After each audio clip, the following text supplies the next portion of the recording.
welcome back to Zone 4, everybody. I am Brant Fowler, aka the Gonzo Goose, back with you for another episode of Zone 4 Top 5. Alright, so before we jump into the top 5, I've got a question for you guys, and then I've got some honorable mentions this week again.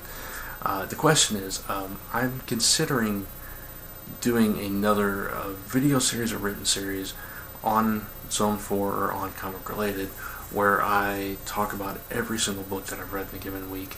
You know, obviously I'm going to keep doing the top 5 here, but I thought about doing kind of a rundown style. If you guys are familiar with what Kat Comic Uno does on Comic Frontline, where she does a group of reviews, or Chris on his comic review on his channel, or even Chuck with his rapid fire reviews on Comic Related in written form, I'm thinking about doing something of that nature, either video form or written form, and I want to know what you guys think. Which would you prefer to see? Would you prefer to see it in video format right here on the Zone 4 channel, or would you rather see it in written format, like quick hit reviews, either way, in written format on comicrelated.com? Please leave me a comment below and let me know what you'd rather see. Alright, so on to the honorable mentions. Actually, I think I might have 5 honorable mentions. I thought I had only 4, but let me look back to the list of titles that came out, because I'm pretty sure there was another one that I am completely and utterly forgetting. And yes, there is. Okay, so I have 5 honorable mentions, so I basically have a top 10, but these I'm not going to put in order. And just real quickly, honorable mentions: Justice League number 28. Basically, it's the introduction of the Metal Men, or reintroduction to Metal Men, as Cyborg's trying to get them to work for him, and we see their personalities, we see how they came to be, and the story didn't blow me away. It was fun. It was kind of a nice sidetrack from all the Forever Evil stuff going on. Not a huge Metal Men fan, but it was a fun story, so I appreciated that, and I thought I'd mention it. Great art throughout the issue as well. Also, New Warriors number 1, which I'm sure everybody out there will be surprised that it did not make my top 5. It is an honorable mention here. I did really enjoy the series. I gave it a 4 on, or the issue rather, I gave it a 4 on Comic Frontline. It just didn't quite blow me away like I really wanted it to, but it still was really solid, and I'm looking forward to how the story progresses from there.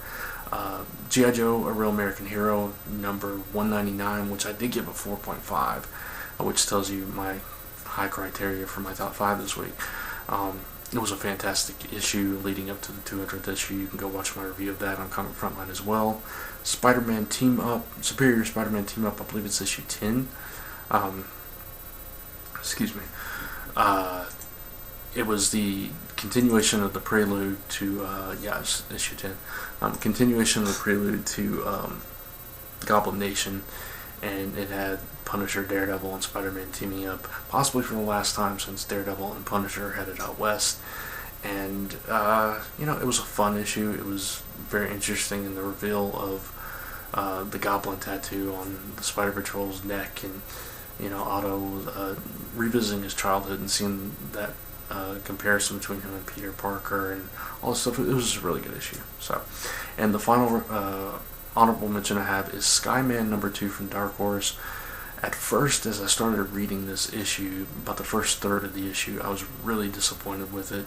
It seemed like it was going in this Captain America movie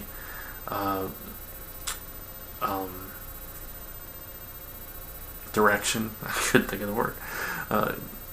Where he was kind of like the figurehead for the army, just the superhero that they put up there to, basically be that figurehead and, lead the war to the actual soldiers, and just toss him off as nobody.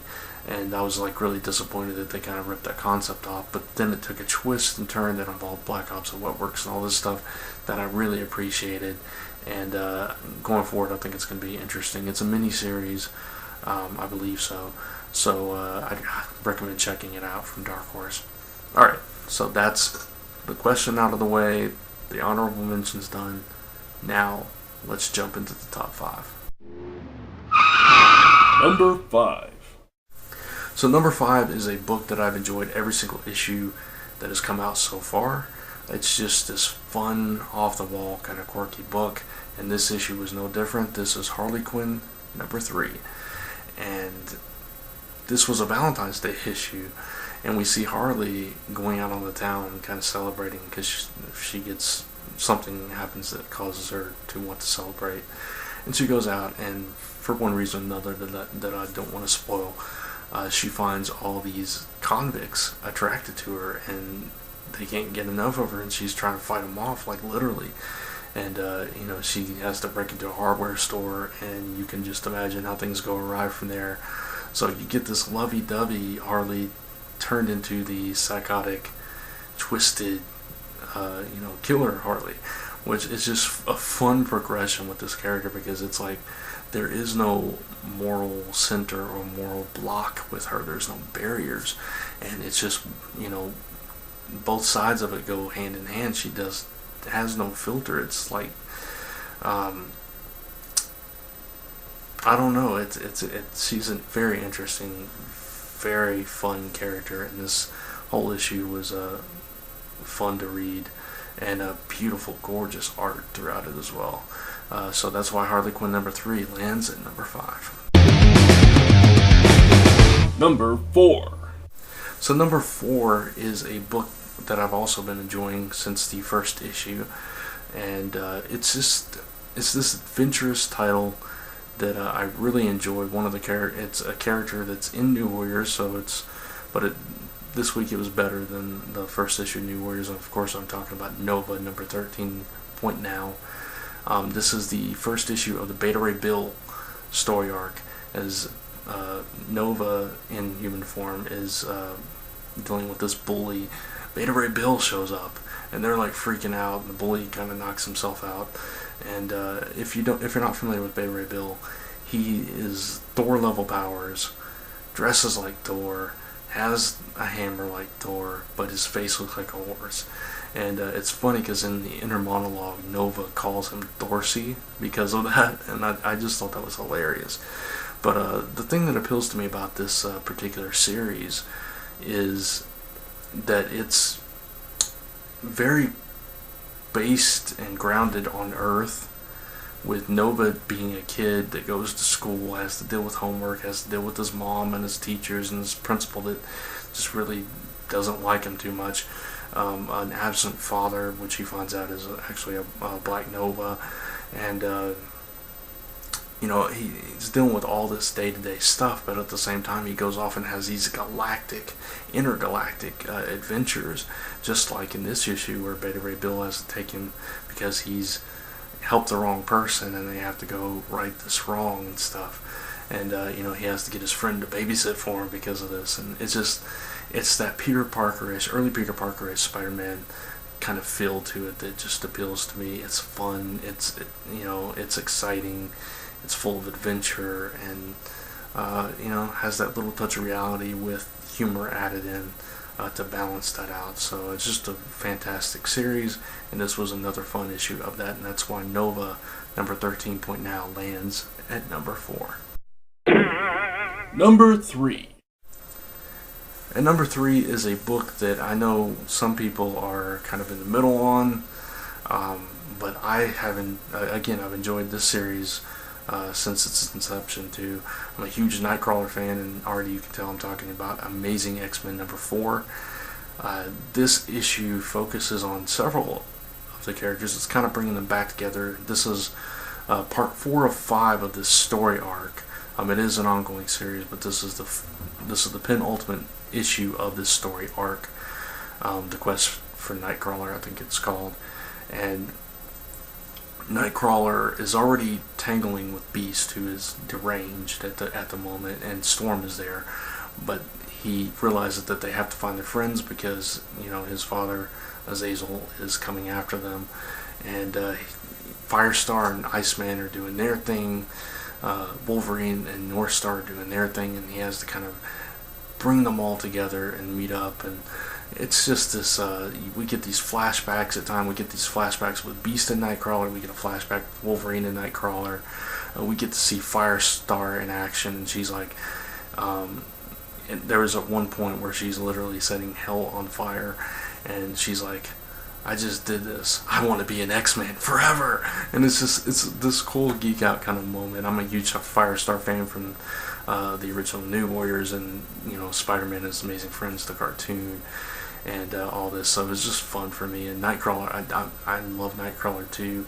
He's this swashbuckling kind of hero, and he gets to play out this pirate fantasy and has the X-Men as his crew, and that's kind of where it's going to lead to in the final issue of this arc next month with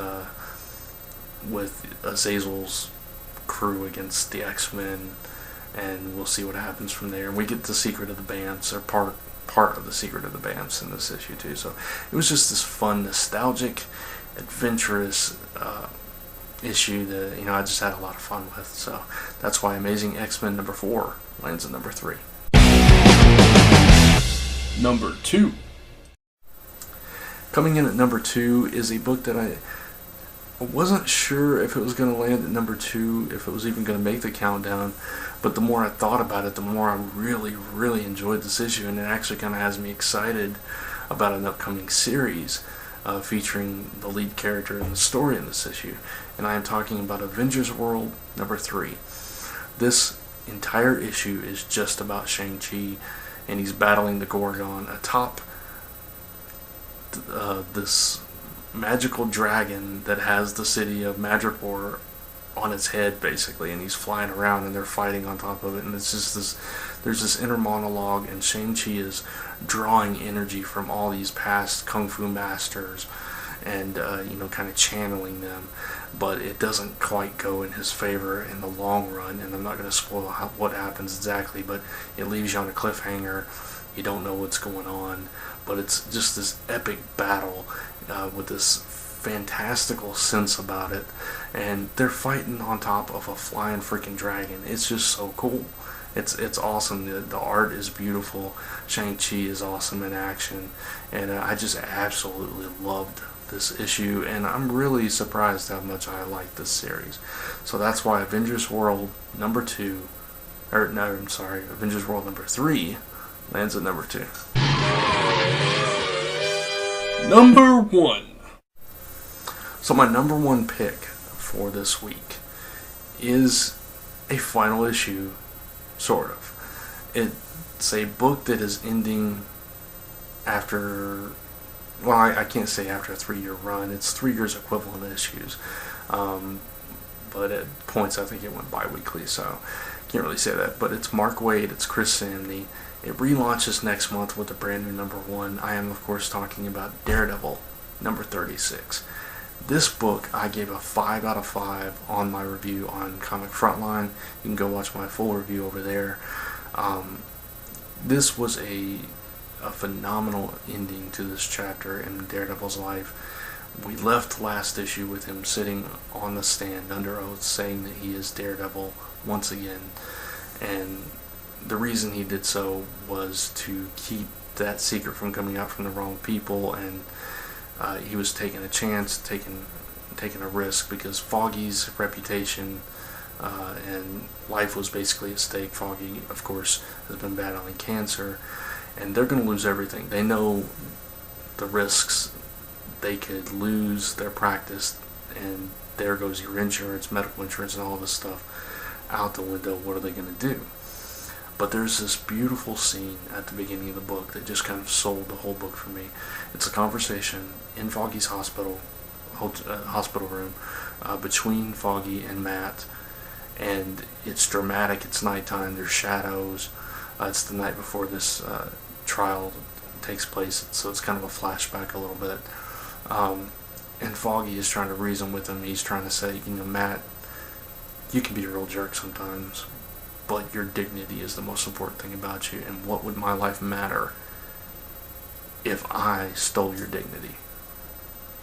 So he basically gives him his blessing to go forward with this plan, and there's like these dramatic pauses in the art. The panel work here is spectacular. I mean, really, it's something you have to read. It's a fantastic issue that I can't recommend highly enough.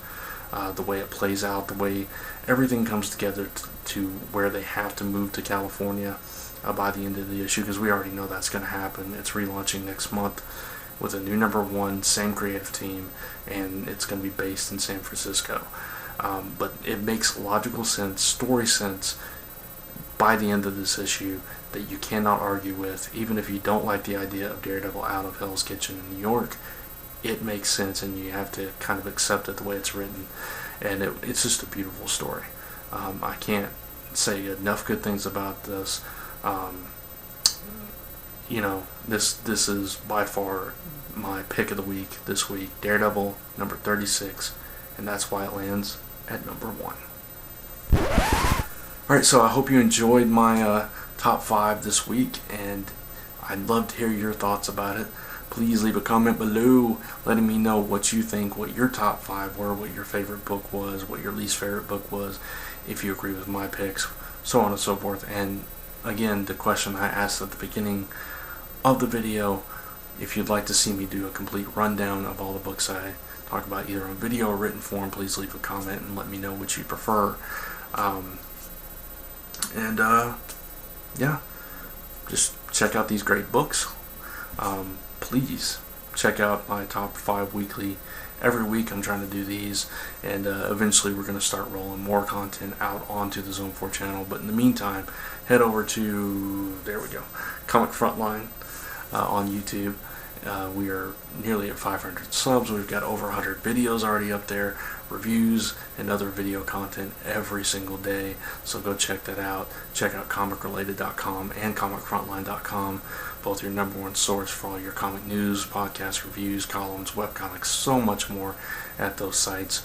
Comic Related I contribute to daily, of course, and Comic Frontline I contribute to as often as I can.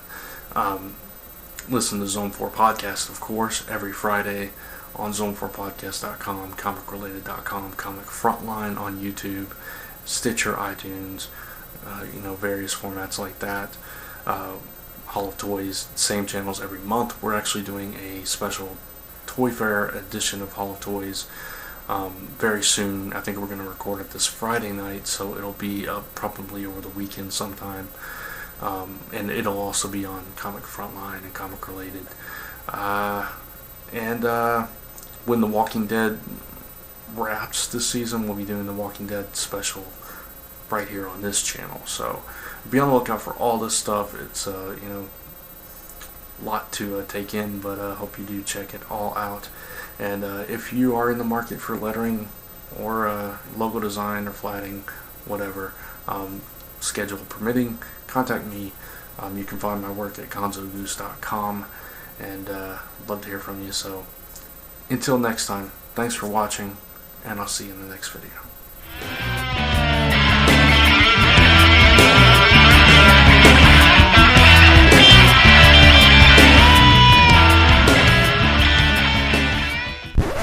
This has been a Gonzo Goose production.